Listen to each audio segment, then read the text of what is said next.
Hello and welcome to Board Stupid. My name's Wayne. And I'm Matt. And this is It's the the Board Stupid Show. It's our monthly roundup. Yes. But we missed a month. I'm sorry. Well, we were busy. But yeah, this is a roundup of 2 months. 2 months, yeah. That's going to be a lot.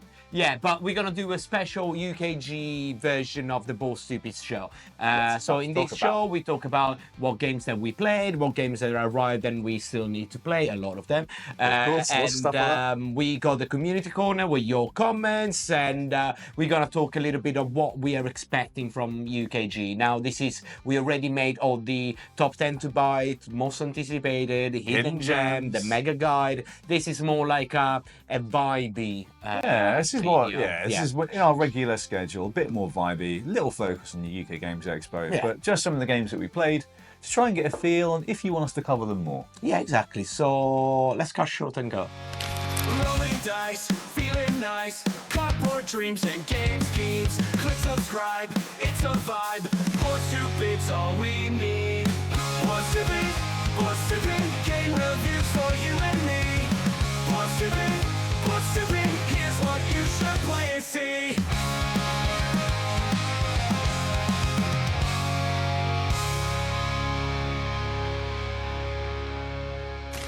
All right, Matt, let's go through our months in gaming. Yeah. Because we played quite a lot of stuff, especially in April. Yeah. We played tons of stuff. Yeah, we've been both away out of the country or around for work for a couple of weeks. So for the day job. Yeah, we haven't seen each other for 2 weeks. That Makes me is sad. unheard. I know. Yeah, exactly. Already after 2 days, it's like weird that we don't see each other.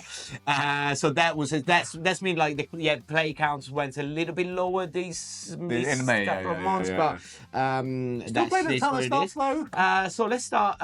So we recently replayed again Arnuk, Lost Ruin of Arnuk, because the new expansion is coming out, the big box is coming out, and I was like, yeah, let's play it again. And I still have a blast playing it. Still good. Yeah, it's still good. Yeah, it's an absolutely solid game. Yeah, that game is really cool. It's not as interactive as I'd like some games to be, but you kind of go into there expecting it. Yeah. If you like, when we were talking about it during the time, I always compare it to Dune Imperium. I know they're not really the same game, but they have this worker placement deck building play. Yes. And the Dune Imperium is, probably more complicated, but it also has more interaction in it. That's what I really like about that game. So, but I still really enjoyed it. Arnuk was still fun, and the theme is cool. Yeah, exactly. I think it's still like a fun experience, a fun worker placement deck building. Yeah. It's still one of the finest, and it still brings always joy around the table when you play it, and get some cool combos going on. Yeah, exactly. I really enjoyed it, and I'm really looking forward to the big box. And all the expansions aside, I think it's gonna be cool. It's a great team. It's a bloody Indiana Jones. Come on, yeah. It's not. That's what I like. Aren't Yeah, exactly. Adventuring theme. It's cool, exactly. It's fighting monsters and all that stuff. Yeah. We then play Austia finally. I really liked Austia. Austia was really cool. Really, really good. I thought it was really good. Yeah. That's more of a me game than it is a you game. It is, but being named after where I grew up, I had to buy it. And it is very Japanese in the design. Yes.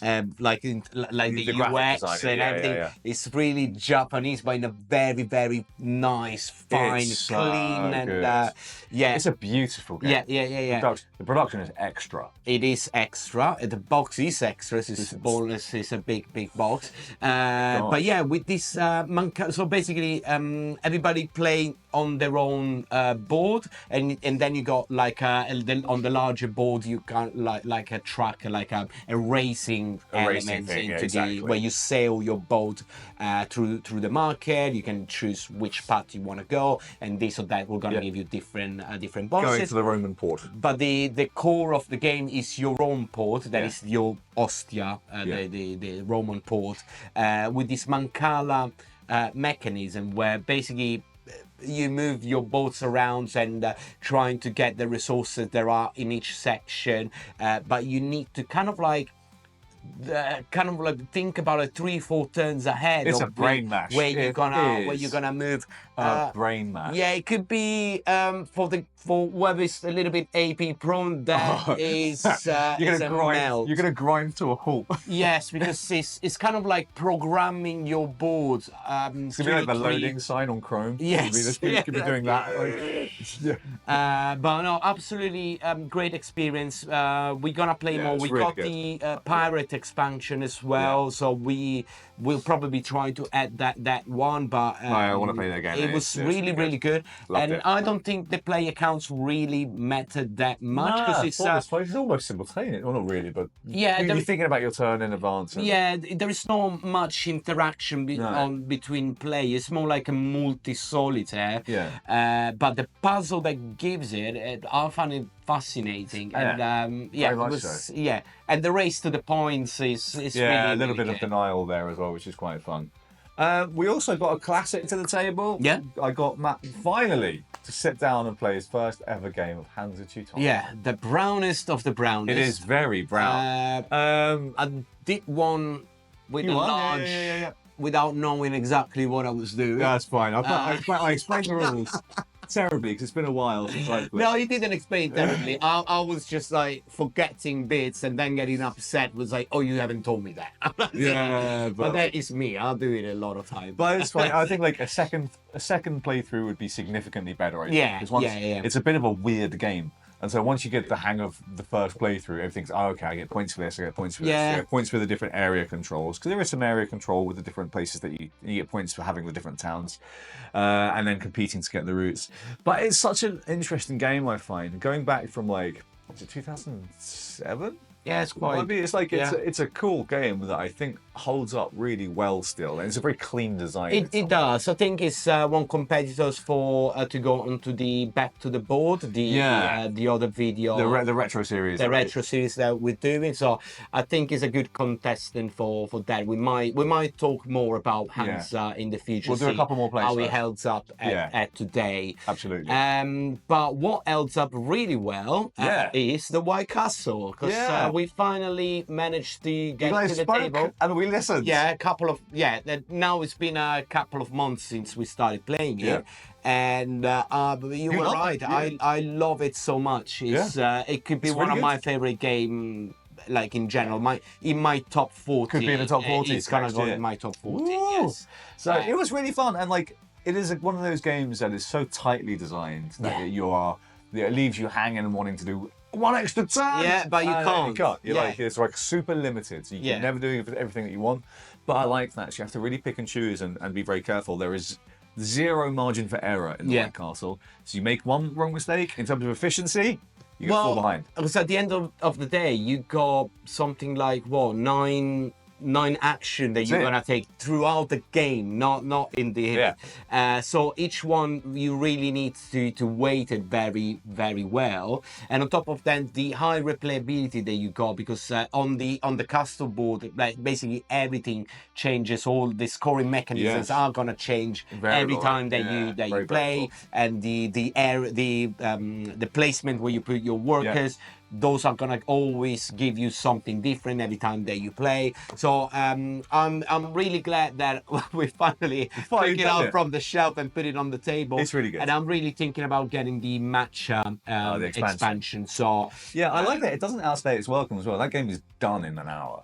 yes, I it's quite short. It just flies by. And there is a lot to that. Yeah. And another one that is got worker placement in it and engine building that you we played this? played. Oh, did we play No, this? we played. It's Flat Iron. Oh, we played Flat Iron. Yeah, that's on the list. we did play Flat Yeah, Iron. Flat Iron's yeah. cool. Well, cool two-player game. That game is significantly meatier than I expected it to be. It is. It is. It's more beef- complex and That's beefy a than what beefy is. two-player game. Yeah. I mean, you can really dig in there. That was It's, really cool. I think it's this new wave of two-player games where they're really they're doing two-player games for board games. Yeah, and not anymore the really card good. games or something More like lighter. lighter, 20 minutes or like... No, like, it this falls is- down that it's a 45 category minute. like where I put Ironwood as well. Yes. Completely different games, but it's a two-player board games for gamers. And you're going to really enjoy that. And in Flat Iron, you got worker placement, you got an engine building on your board, the engine and you're trying to build a flat iron. You got this verticality onto the board that is very satisfying to watch. And I really enjoyed it. I play it tons. We played a couple of times. Yeah, we did play a couple of times. Yeah, I thought it was excellent. Yeah, that surprised me a lot. It was a surprise. Yeah. I heard that it was good, but actually playing it, I really enjoyed it. Yeah, rate that one for sure. You also got to play the brand new release from Alley Cat Games. Yeah, I haven't played it yet, but you played it. Timbertown. Yes, I played a lot with Faye, with my girlfriend. Well, my fiancée. Congratulations for that in the comments. Thank you. Yeah, congratulations. Send wishes. Patreon. Weddings are expensive. Weddings are expensive. Timbertown is the new 2-player games, again, tile placement game from Alley Cat Game that is going to be released at UKGE, so you can buy it first there. And it's really fun. You basically, you are trying to build your beaver village, and you got your board that is fixed, and you take tiles from the river that is the central board, and it's got these very cool mechanics that the river, being a river, keep moving. So basically, if you don't take the tiles before the river ends, those tiles are gone forever.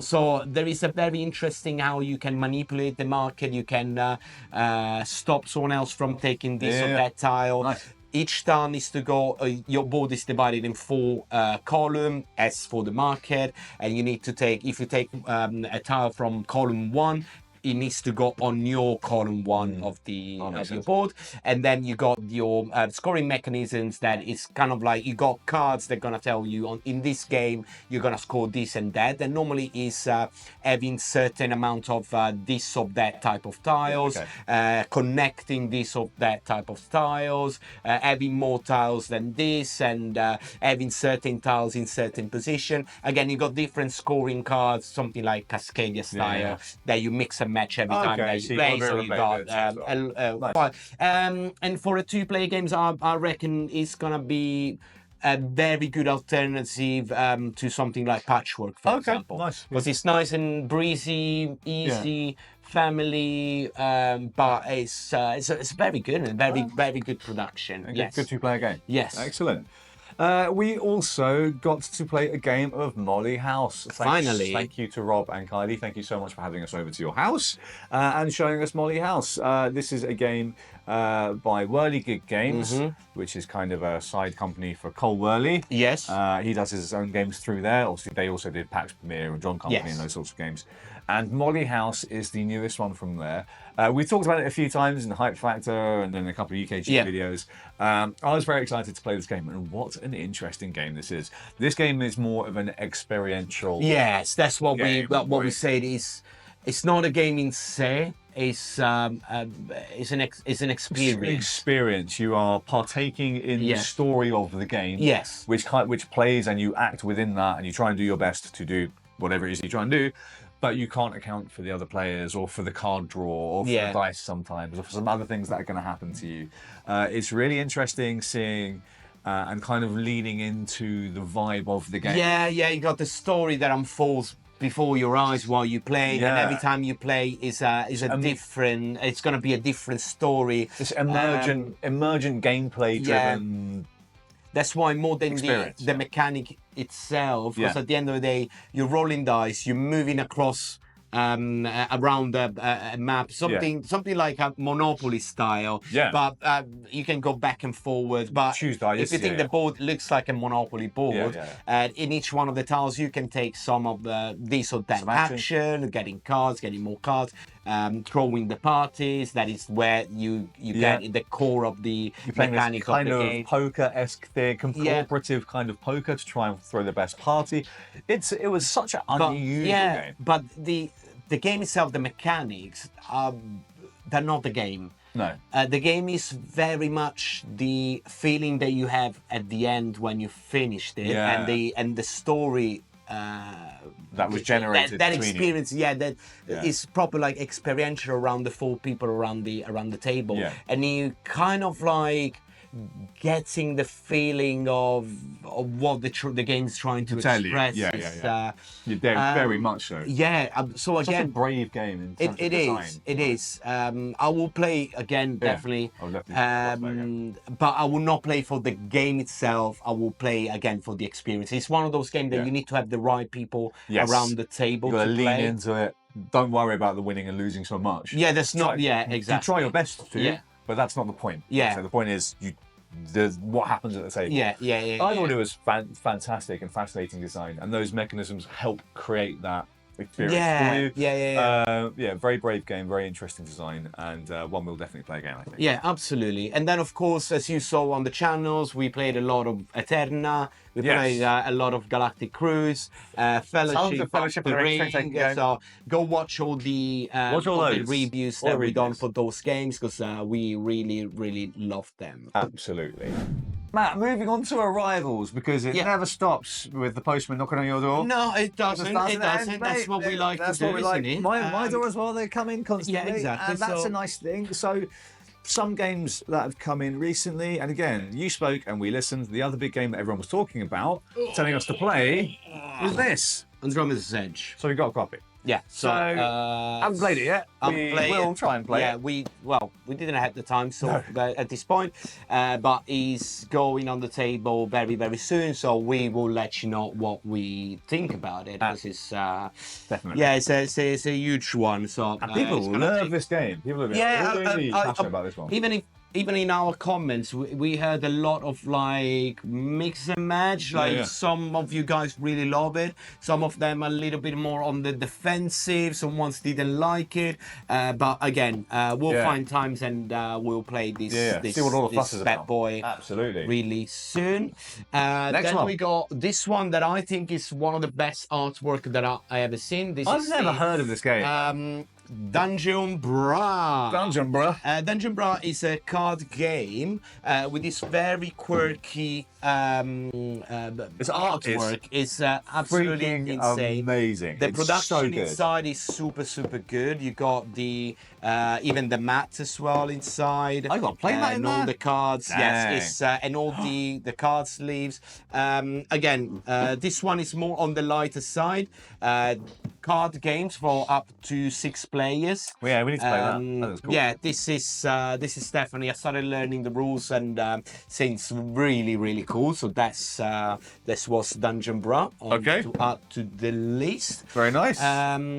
Then after that, another one that we've been sent from lovely Hannah from Halicat. Hello, Hannah. We got Station to Station.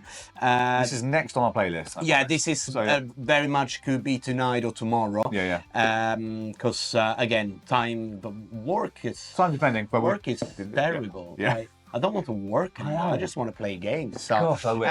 but yeah, this is the next one. We heard a lot of very, very good things about Station to Station. So we can't really wait to play this one as well. And finally, last and not least, this one. Oh, finally. How long were we waiting for this? For too long. Too long. Too long, but it's finally. Is it? Oh, Secret Legendary Edition is finally in the house.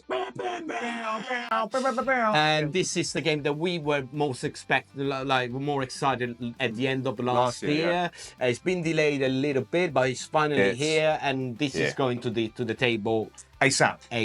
Yes, absolutely. Everything ASAP. But yeah, let us know in the comments which of those 4 games do you think we should do and in what order. Yeah, exactly. We've got our ideas about what order we should play them in, but I'm sure you guys will have an idea as well. Yeah, so write in the comments below if there is one that you guys really want us as well to do a full in-depth review. So let us know. Okay, so Matt, the big news of the month is obviously UK Games Expo. Yes. We haven't shut up about it because we're so excited. It's our local big show. This is it. We are in the UK. You may have guessed. Hey. Maybe not through Matt's accent. My accent maybe is going. Yeah, we're either in the UK or in Rome. One of the two. We're in the UK, and we're going to go to Birmingham very soon. Yes, and we can't wait. It's always a blast going to UKGE. It's so much fun. It's bigger every year, and we're getting more and more excited every year. There's so many games. Again, we already done the top 10 to buy, so link there. Yeah. I'll link the playlist. Top 10 most anticipated. And the hidden gem, the mega guide, and we're gonna do live coverage while we're there and after. There's gonna be a lot of it. But what I was gonna ask you, what's your feeling going into this UKG? What's besides being, of course, very excited? Of course, like a kid at Christmas. I'm certainly expecting, because there's been a layout change, so not through nothing I can do about it. It's just the nature of the beast, right? When it comes to these big convention centres, I'm certainly expecting it to be bigger, better, bolder than before. Okay. I'm expecting it to be busier because we're still seeing the gaming bubble grow. Yeah. So I'm expecting this year's show to be the most packed it's ever been. That is 100% my first prediction is that, and I don't know if the layout will help or hinder that because I haven't seen. Well, we haven't been there yet. Well, we haven't experienced that kind of layout. Yes, so absolutely. We'll see how that works. I'm actually wondering as to whether or not like the tariff debacle has made any changes to things like prices or to if it's impacted the American publishers at all. We've got a couple of American publishers coming over. Well, for example, we got Roxley that for the first time at UKG. Roxley from the Brass series or the Dice Throne and the Radlands, and they're gonna be at UKG for the first time ever. So which is really cool. But the Pavison are also there in the US. There's like 120 or so international exhibitors. That's amazing. Which is amazing, right? At UK Games Expo. So I'm wondering if that's going to have or play any sort of part in the pricing that we see. Maybe not. Maybe we don't experience it in the UK. It's not. We'll see. And for sure, when we have the interviews with the publisher and stuff, we will ask what's their feeling about it, what's their prediction, especially things keeps changing every day. Now is was it at 30%? But it's bizarre. It's completely bizarre. But aside from that, I'm expecting us to be we're very busy. I've already booked basically our schedule up entirely. And we've got loads of really cool stuff planned. We're going to be talking to a lot of people. And I'm just super excited to catch up with some friends that we've made in the industry and outside of the industry over the last year and a half that we've been doing this, man. But what about you, man? What are you expecting? What are your aims, objectives? Any thoughts about the show? I think the first thing is going to be having fun. Yeah. Because that's number one. Have fun. Especially for us, as we always say, UKG and Spiel is our holiday. That is. A lot of people do their lads' holidays where they go and clubbing in exotic places. We are very much more down like UKG and Spiel are our clubs nights. We spend a ton of money. We go drink some beer and we play games. We have a great time. Exactly. So that's first of all. Secondly, it's gonna be reconnecting with the people that you usually just see at conventions. UKG or Spiel or Econ. And the third one is gonna be, I really can't wait because it really excites me. Like meeting you guys. That is something that every time it just like it's always a blast. And last year. That was our first show. Was last year. As a ball student, as the channel. So this will be our second one. And I'm super and the excited. things that change so much, like for us, it's just like it's great. And again, we're doing the live giveaways. If you watch the other if you watch videos, we're doing a video giveaway there. We'll mention it again toward the end of this video. But that's it. It's just like having our holiday, having our good times, and when I'm not forcing you to work. Feeling, that I want to have that set feeling at the end when you know that it's over. You don't want to go home. Yeah, exactly. I can't. I would say I can't wait for that moment But yeah, because it means that we had a blast of a week. 100%. We're going to be there Thursday first thing, pretty much. Yeah. Once we check into our hotel, we're going to go straight out to the press show. Yes. We've got plans at the press show already. We're going to go see some previews, do some things there.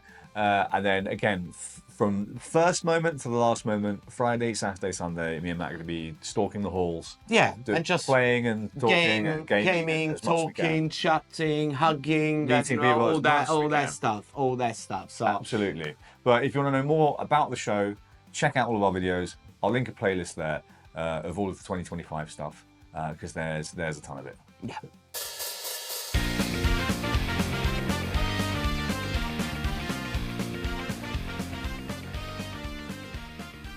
Perfect. We got now the nicest of the sections. My favourite section. Of the Both Stupid Show. I love this section. That is the community corner. It's where we take a few comments from the recent videos and just chat about it. And then just like shout out to you guys and to everybody that leave the comments. And it's what makes our channel special.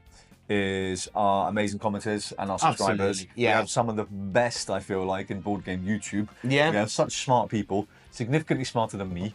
Both of us. Probably put together, making great comments. But very knowledgeable about the games. Very kind as well. And it's always nice to chat with them about, have you checked this one out? Have you checked that one out? So absolutely that. So no more waste of time. Which one is the first comment? The first one, and again, we're staying with a UKGE vibe for this particular show. The first one is from Rob. Rob, hello, Rob. Because Rob comes as a guest, and then he comments. And then he's a subscriber as well. Love Rob. So he does it all. He is looking forward to showing you boys tag team. So he's going to be showing us tag team. I'm really excited about that. Too. Yep. One of our hidden gems. Yeah, absolutely. Most anticipated. But his number one most anticipated game is the Old King's Crown. And we didn't mention this for one reason. Because it wasn't listed to be freaking website. Yeah, so this UK Games Expo. So your web. Let's open a quick paragraph. So this year it's been really hard to understand who is going, what games are there, because normally you will have the BGG list where you get all of them, or you got the UKGE official publisher list. The problem is that the two lists this year, they don't. And they didn't send a. And they didn't send a press official list. Yeah. So it's been frankly appalling trying to work it out. But close the paragraph. The Old King's Crown. I'm really excited about. So I definitely want to get a copy of it because I missed the Kickstarter. It looks a bit heavier. Silly me. Oh, it looks amazing. Oh, it looks really nice. good. And I was reading this morning some notes from the publisher. They say they are gonna be a UKGE and they will have copy to sell a UKGE. So one copy is mine. So you can take the others. Knowing that, then would that have made the list in the top? Yes, it would have. It would have made it. Yes. UKGE. But fair enough. It will definitely would have been higher on my to buy list. Now that I know, is in the top two with deep regrets. Yeah. So those are the two games that I really want to spend money on it. But fair enough. Yeah, thanks for the comment, Rob. Thanks for your insight. Excellent. Next comment is on our UKGE 2025 top 10 games to buy list. Okay. And that's from Steve. We love Steve. Steve's a patron. Steve. Appreciate you. We'll see you at UKGE. He asks, how does Eterna stack up against SETI and Galactic Cruise? In terms of heaviness, in terms of weight, I will put Galactic Cruise first, second SETI, and third Eterna. As a loads, like how the game rules, complicated weights. In my head, I would put in terms of my likeness, I will put Eterna first, SETI seconds, and Galactic Cruise third. Just for the reason that we discussed it during the Galactic Cruise review as well. Yeah. But I know that a lot of people will put Galactic Cruise higher than me, and that's absolutely fine. I still think there are very different games. Probably SETI and Galactic Cruise are more relatable than Eterna. Yeah. What do you think? I agree. I think Eterna kind of sits outside those two. So you've got like SETI and Galactic Cruise, again, still very different in terms of game design structure and flow, for sure. But very much they are wide games. But SETI we've always described as being multiple mini games. Yes. With sort of some interwovenness. Yeah. Whereas Galactic Cruise is sort of one core mechanism that is woven throughout everything. Yes, like a ton of options. Yep. And so that's kind of how I'd really think about them. Whereas Eterna is different in the way that it has worker placement, but it's really more of an area majority type rather than thing it is like place the worker, do the thing. Yeah. Just placing the worker is it'll trigger a little bonus, but that's not the point of the worker. Yeah, and it's also significantly more interactive than those other two. So it's way more interactive than any of the others. Yeah, so if we're going to talk about how they stack up, if you like a higher level of interaction, then you get Eterna. Yes. If you like a lower level of interaction, then potentially you get Galactic Cruise. Yeah. If you like something in the middle, probably SETI. Yeah. But if you like crunchy mental melt, definitely go for Galactic Cruise exactly. Rather than and SETI. Eterna is slightly lower on that in terms of like absolutely. complexity in rules and the decision space is more about your actions and how they affect people on the table, and whether or not you need to take the risk versus the reward. Yeah, exactly. So it's a different feeling. Yeah. Eterna gives you more of a sense of tension than the other two. Yes, 100%. So if you like tension in your games, 100% agree. Thank you, Steve. Appreciate you. Moving on to the next one. So this is from James Crenny, I want to say, or James Screeney. James Crenny. Subscriber, thank you very much. On our UKGE top 10 games to buy.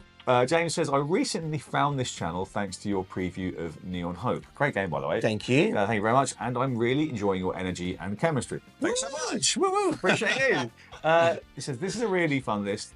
And it's worth noting that Molly House was originally designed by first-time designer Joe Kelly, who then collaborated with Cole as co-designer to produce the finished game. So I wanted to highlight this one just as a correction on our part. Yeah. I think when we talked about it being a Cole early game. Yeah. It's just because it's the name on the cover in terms of like the one they recognize. That you recognize. But yes, it's not just him. He took the work of Joe Kelly and made it. Collaborated as a co-designer to make the game what it was. So, which is totally cool. Love that, and I love as well that Cole Elliott is taking first-time game designers. Oh, that's amazing! And just build because he likes the game idea and building that out. Yeah, that is really cool. That's really cool for him to do and. To bring up the next generation of a game designer, maybe. Or just finding these cool ideas and because finding the potential and making it something special. So thank you, James, for the clarification there. Appreciate it. So just for posterity, wanted to mention. Yeah. What we got next? The next again is on our UKGE 2025 Top 10 Hidden Gems video. This is by Taffy. So looking at Viking Root, saying it's unique shows how under the radar the Faceless ended up being for them. It looks like the main board and the core mechanism is the same. I really hope they found a way to make it a bit easier to play, and at least they've given you more to do. It was a fascinating but flawed game, so I've got my fingers crossed this one works out, and I'm going to keep an eye on it. So what I've learned from this, which is amazing, is that it was originally in a different game, which I had no idea. I had no idea at all. I never heard about Faceless. Nor have I. It went completely under the radar. So this is fascinating. So what I'm hoping is that if this is a second crack, like using those mechanisms in a different design, then they would have learned from those issues potentially. They must have done in order to make talk about Viking Root to make that game. Yeah. Because we are both really excited about Viking Root. I think it's super cool. And even that's going under the radar. Yeah, exactly. So we'll chat with the guys at RS Games and trying to understand what was their production process of the development process and how the two games are related to each other and up to if it's all or if it's But it's not unheard of people taking a game design of a game that did not do that well, quite- yeah, and yeah. then actually making like a way better game that actually become famous, isn't it? Yeah, or re-implementation happens all the time. Like, you see all of those, even taking older games, re-skinning them, changing the mechanisms up, and then they're suddenly like 10 times better. So I'll definitely go and check out this the Faceless, and and then we'll interesting to chat know, with yes. Andrea at Aris Games and we'll try find to understand. Yeah, absolutely. But thank you, Taffy, for your comment. Thank That's you. super interesting. And our final one is not a UKG related comment, but I just wanted to put it up here because I think it's absolutely fabulous. This is by Elaine Ryan, who says, "Oh my goodness, your lovely praise of the art in this made me a little bit emotional." She's talking about the Lord of the Rings trick-taking game. Yes. What an incredible honour that you feel that way. Thank you so much for the incredibly kind words, and I am so absolutely thrilled that you've been enjoying playing it. Elaine is the artist on that game. I'm speechless. When you told me like, oh, there's a nice message, I was like, what? Yeah, Well, that's so lovely, Elaine. Elaine, thank you very much. We love the artwork. I'll repeat it here. I think it's the best artwork on a Lord of the Ring board IP games game. ever made. I love the artwork in that It's game. just perfect for the theme. It's perfect for Lord of the Rings. That is in my head what a board game in artwork for Lord of the Rings should look like, and she just made it, and it's amazing how absolutely great, talented artist. We should check out for more. And Elaine, tell us what's your next game. Yeah, tell us your next I'll one. definitely be interested. Yeah, thank you so much for spending the time to watch our video, Elaine, and for commenting. I appreciate it. Yeah, that was it for this month. So, Matt, that was another roundup done. My gosh, it just seems like the months go flying by. They do. They just go flying by They me. do. But what doesn't go flying by will be us at UKGE. We'll be spending the Exactly. whole time there. Yeah, we're gonna be at UKG every day, all day, and we got if you watch the other videos now, You'll know. you know it, but we wanna just reiterate once again, we are doing a live giveaway at UKGE. The game is Spot Us in the Crowd, stop us, say hi. Gonna give you a raffle ticket a magic raffle ticket. if you're a subscriber. Yeah, of course. That's the only rule. That's the only rule. And then we all gonna meet back on Saturday in Hall 4. 5:30. 5:30 in one of the gaming tables. We still don't know which one, but we'll find out. And we have tons of games that we gonna give away. So Absolutely. for all this is a thank you for all our subscribers and for all the ones that come into UKGE. It's just a little gift back to the community from our side. And the games are big games. Some good stuff coming, I absolutely promise you that.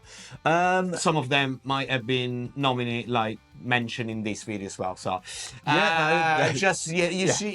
exactly. So it's great stuff. It's great Yeah, stuff. absolutely. And if you want to know up to the date where we are and what we're doing and specifics around the giveaway, then please follow our Instagram. Yeah. Matt will put it up on the screen now. So please go and follow us there because we'll be doing lots of live content from there, lots of reels.